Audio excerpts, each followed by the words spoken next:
Em, and this is Happy Crafting. One of my favourite things about crafting is you can make a project out of literally anything. So I have found a really fun way to repurpose the stuff I already had. We eat a lot of ice cream in my house, and it comes in such a cool shaped tub that I thought it'd be a really good idea to repurpose this into a snazzy planter.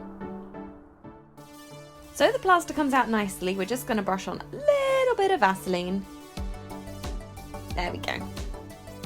Now, time for the plaster. Remember, don't fill it up all the way, it will spill out later. To create the void for the plant, I'm just using this lid. I've also Vaselined this. Just going to smoosh that in there. I'm just adding the rocks to keep it at the right level. Stay. When it's done drying, it's time to remove it from the pot. Just take that out and carefully pop this out of the tub. Now it's time to decorate. I've mixed some ink powder with the plaster and I'm just going to spread it over a stencil. Okay, just carefully lift that off. And we'll do this on all the other sides. And there we go, we'll just let that dry. And there we go! A planter made from an ice cream tub. I knew eating all that ice cream was a good idea. I just have to think of some uses for the rest of the tubs. I've been watching way too many period dramas lately, and one thing that always sticks in my mind is the fantastic sculpture galleries. Now, unfortunately, I don't actually have, the space or the finances to have a real one, but I thought I could make my very own mini one using one of these. A few of you might actually remember her from before. We had a good time. And as promised, I have found a great use for the rest of her. We're going to turn her into a classic looking sculpture. But first, we need to remove the rest of those arms. We're using these wire cutters this time. Way quicker than the saw. Just cut that off there. I want a bit more of a pose, so we're just going to try some minor knee surgery. There we go. We'll just tape that back in place.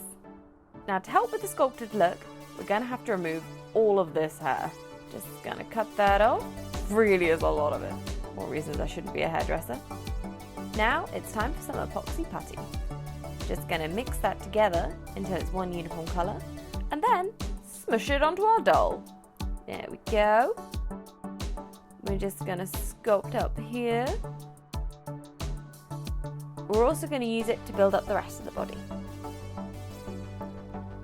There we are.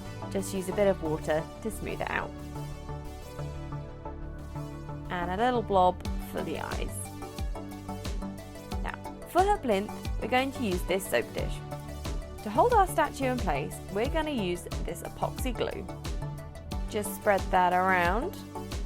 There we go. Mixy, mixy, mixy. And stick in our doll. You might want to tape her in place until she dries.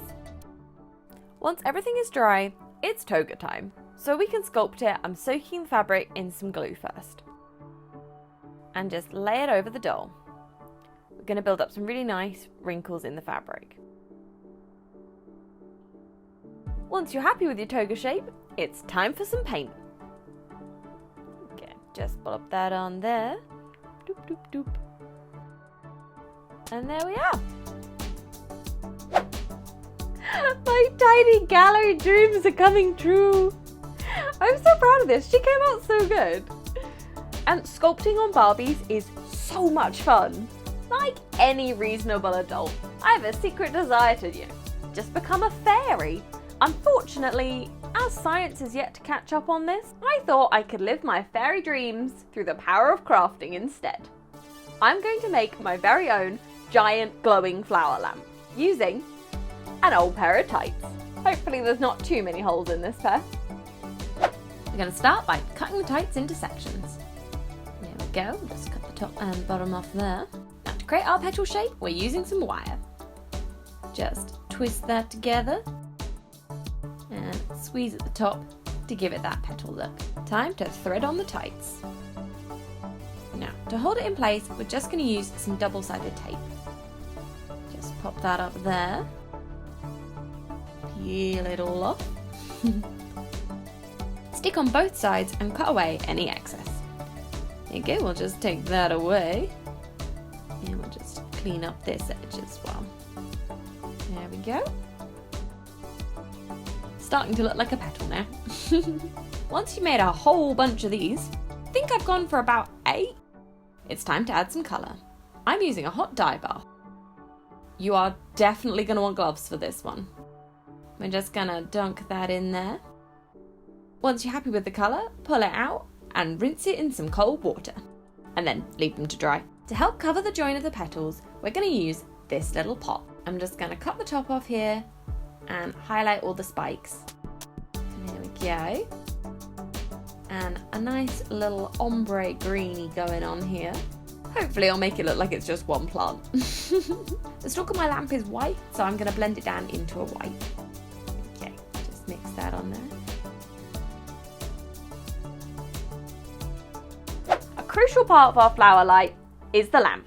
I've chosen this one because it looked the most like a flower stem, and also it's LED, so I don't have to worry about it overheating. Once everything's dry, it's time to attach it all together. Start by twisting the base of the petals round. Probably want to start with your smallest ones first.